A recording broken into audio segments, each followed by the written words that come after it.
Welcome to the Paradise Paradox. Sit back, relax, cook some tater tots, and listen to what is coming out of the YouTube box or your cast of pods. Here is some wisdom for you, and I hope you find it to be true. I want to tell you today about being open to unexpected opportunities, unexpected sources of love and wisdom. Without further ado, let's get into it.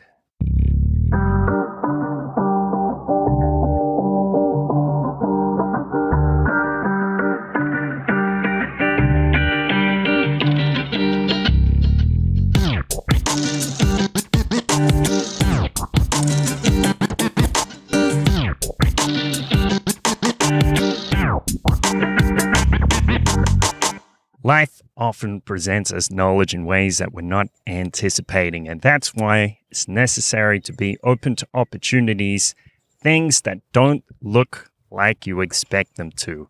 So I want to tell you a few stories from my little storybook here.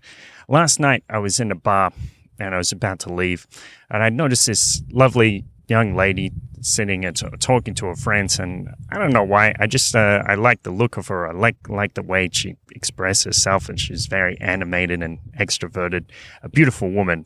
And I thought, well, why not? Before I go, I'll just go over and say hi and tell her that I think she's cool. And I had nothing to lose from doing this because my only objective is to go over and give her a compliment. That's all it is. So if she accepts it or rejects it, it doesn't really matter to me. So I go up and I say, "Hi, what's your name?" And she responds, and she asks me her name, but in a rather terse way. And one of her friends, her male friends, said, "Kurt, don't do it, Kurt." And I was like, okay. And so I got these two pieces of information, like she's responded in a slightly angry way, like I've disturbed her somehow, and the friend's telling me to go away or to back off. So I thought, okay, I'll put these pieces together and I'll just let it go. So, no sweat off my back. I thought later, that's kind of funny. That's kind of unfortunate, because all I wanted to do was do something nice for somebody.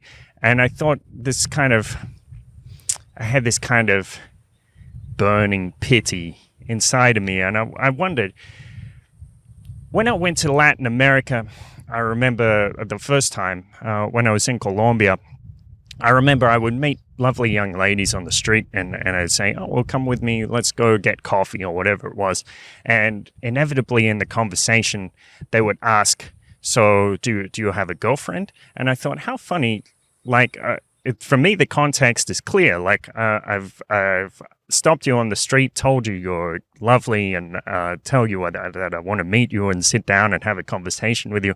I thought that would be clear enough to suggest my intent that, yes, I am single, and yes, I'm looking to meet a lovely young lady to potentially pursue a romantic involvement. But apparently it's not clear enough. And this is kind of at the time it was very confusing for me, but now I guess it makes a lot more sense, because the thing is, in this element of the Latin or Colombian or Medallo mindset, is that you can just meet someone just to meet them. You can just compliment someone just to compliment them, and it doesn't necessarily mean that that's something deep and profound, or you're going to be friends or lovers or anything. It can just be what it is, just something lovely, just a little special moment. And even I found that years later, I remember I was in Mexico and I went to stop to talk to a lovely young lady on the street, and she says she made it very clear that she was waiting for her boyfriend, but she also made it very clear that she was perfectly comfortable talking to me in that moment, just to have a conversation, just to share a few lovely moments together. And that sometimes I find that's something that's missing here, especially in Australia. People get up their guards when they talk to strangers. But why? You can be open, you can relax and talk to somebody. It doesn't necessarily mean that they want something for you or anything. They might just want to be nice. And of course, you can exercise that by just being nice to people, and that's a lovely thing to do. You know, there's this old joke And a lot of you probably heard this one before. So there's a man in his house, and suddenly there's this flash flood, and he says, "Oh no, well, I know what to do." He gets up on the roof, and he sits and patiently waits and starts to pray. And he says, "Great Spirit, I know you'll help me out of this jam, so all I have to do is wait." So a boat arrives, and the captain says, "Oh, hey, my friend, jump on board. I'll help you out. You know, there's dry land near enough here, and we'll get you out of here." And he says, "Oh, no, that's no problem. I mean, the Great Spirit will help me. I don't need to be in your boat." And the captain says, "All right, well, this guy's new age hippie. I got no time for this kind of nuts. We got to get out of here." So he leaves. A few minutes later, helicopter comes along. The pilot says, "Well, jump in. We've got room for one more. Well, come on. We'll take you. There's a hospital near here. It's the evacuation point for people in this region." And the guy says, "Oh, no, you know, the universe will help me. I don't need a helicopter or anything like that." The pilot says, "Okay, we got a religious nut here. We got a fanatic. I'm not going to waste my time." So he takes off. A few minutes later, there's a huge surge, and the man gets knocked off the top of his house, and it's underwater, drowning, gasping for air, his hands flailing everywhere. A few minutes later, he's at the pearly gates. He meets his creator, and the creator says, welcome here to the kingdom of heaven." And the fellow says, "My friend, what happened? Like, I was expecting you to help me. Why did you let me drown?" And of course the Great Spirit says, "Help? Well, I send boats, I send helicopters. What more do you want?" The point of this story is you have to take help in the manner that it comes to you. It's not always in the manner that you expect it, and often it's not it's not in that kind of form. I notice that sometimes people say, "I hate money," and Robert Kiyosaki talks about this. You can listen to people's habits and listen to the words that people say, and from that you can get an idea of their destiny. Not their ultimate fixed destiny, but basically you can get an idea of the path they're on. Because when someone says that they hate money, that means you know, generally, that they're not going to learn about money. They're not going to exercise their inquisitive mind, their God-given curiosity, and find out what's really going on. They're going to shut themselves off from that avenue. They also say things like, people who have money are always stingy. And personally, I've never found that in my experience. And I have met quite a few rich people, some people who seem to be millionaires, and young and old people, heirs and people who've made money through entrepreneurship and real estate deals and all this kind of thing. I've never met any rich person who is actually more stingy than the average. So I don't know where that conception comes from. But the other thing is, you think you know when someone is rich? No, generally you don't, because rich people, if you live in a developed nation, rich people look just like everybody else. I mean, there are those outliers, those strange cases where they're very opulent, where they like to spend extravagantly, but normally people don't do that. So obviously everybody knows, like this wisdom from the Tao Te Ching, that if you have a lot of goods, it's going to attract thieves. So people generally don't show off their wealth that much. People, millionaires even will drive like regular Priuses or whatever, of like very modest cars and this sort of thing. They don't necessarily go around flashing their wealth. So if you think you have a conception of what a rich person is based on some guy that you met that he wouldn't pick up the bill and drives a Bentley or something like that, you probably don't know.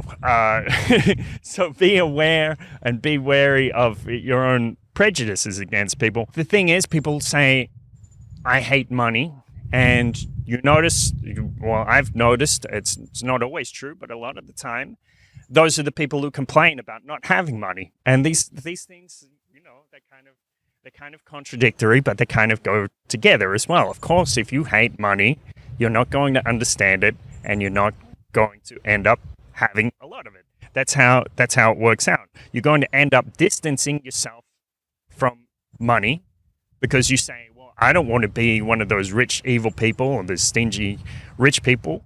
So you're not going to put in the effort to try to become that. Of course you're not, because you're not going to want to become something that you hate. I mean, who really wants to do that? So you have to be careful with your beliefs. Your beliefs are going to guide you. Your habits are your destiny, and your beliefs are going to guide your habits. So be careful. A few months ago, there's a YouTube channel that I follow, great YouTube channel. I recommend you check it out. It's about psychedelics. It's called Psyched Substance. And then the fellow has another channel, I think it's called Swim, where he goes into crazy philosophical ideas. Great channel. I recommend it. And he was in some financial trouble. So a little while ago, he had his first child, and they're struggling a bit. He's trying to make these videos, like one or two a week, and he can't always manage to do it. So he put out the call saying, please, like, help me on Patreon. But you notice in the video, he says, I hate money, and I wish that we wouldn't be in a world where money was necessary. And obviously, it's this case. Like, yeah, you hate money, and you don't manage to get money. I remember I wrote a comment. I'm not trying to, like, blame Adam or something like that. It's just a key example. I'm just trying to say, I went on his Patreon and I signed up to give him some money every month.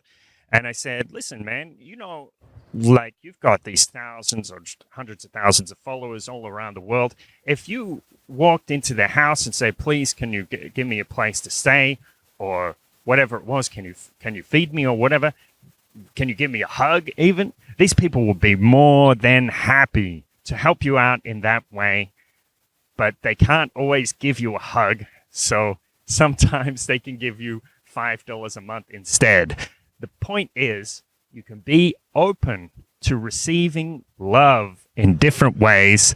Again, ways that you don't always expect. So just because love doesn't come in the exact way you want it, doesn't mean you need to reject it.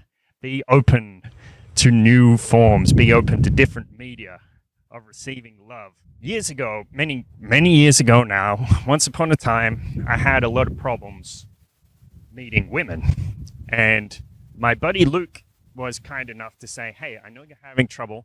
Have a look at this material. And he sent me this ebook, David D'Angelo, Double Your Dating. That was an interesting book at the time. And it set me on a path to self-improvement and analyzing my own behavior and looking at different ways of communicating that I could introduce into my own life, into my way of being, and redevelop, recreate myself.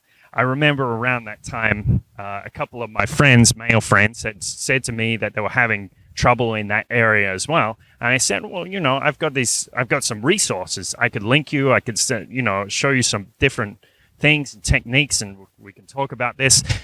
And some of them were like, yeah, conversation ends there. Or some of them are like, that sounds creepy. Now, imagine the scenario where you have this problem with your life. You're unable to find love in the way that you believe you need it.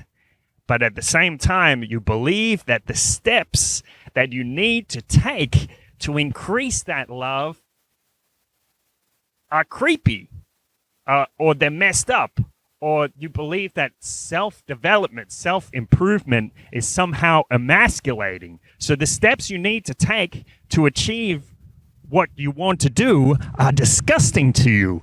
That puts you in a very awkward position. So you need to be careful with your beliefs about self-improvement. It's a stigma that a lot of people have in their minds, but you can overcome it. Like, just because you see someone reading how to win friends and influence people doesn't mean they're a bad person or a creep or a weirdo.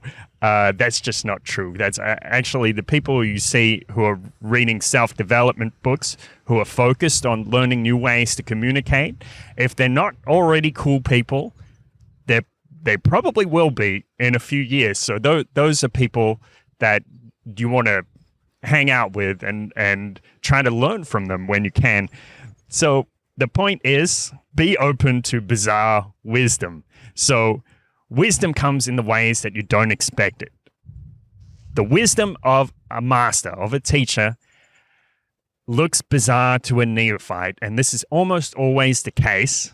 And it's almost axiomatic. It's like a truism, because if you want something that's going to take you to another level, like 10x your results or something like that, it's going to look weird to you. It's going to be counterintuitive because you've never done something like that before, and maybe you've never even seen someone do something like that before. So when someone tells you to do something that appears bizarre to you, it doesn't necessarily mean they're nuts. It can.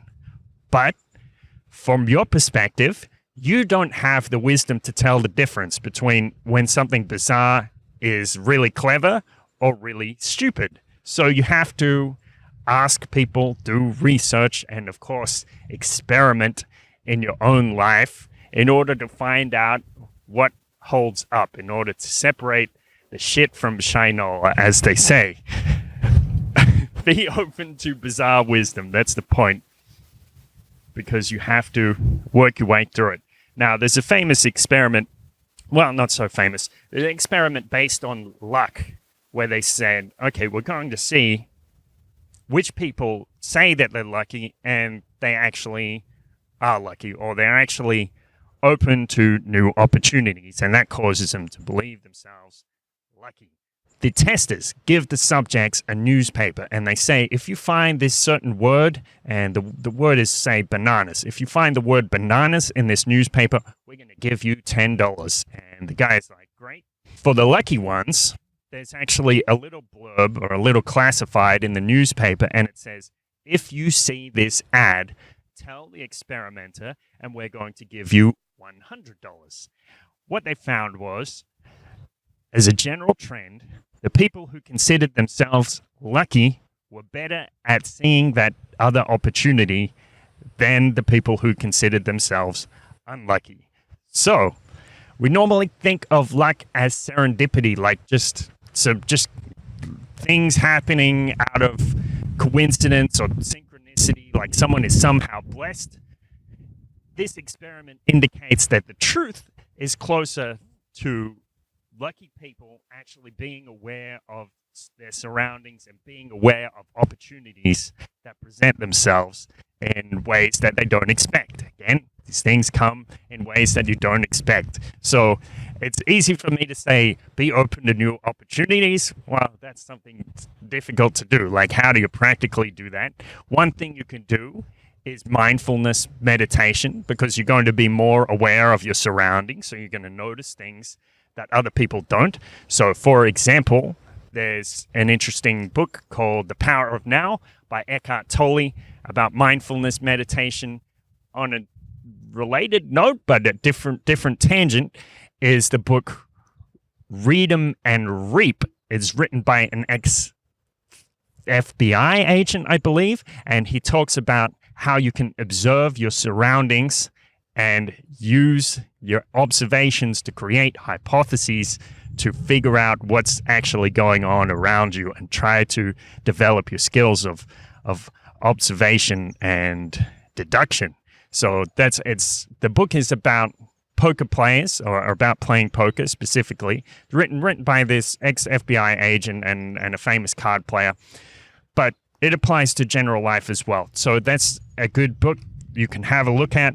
The other thing is this magical question.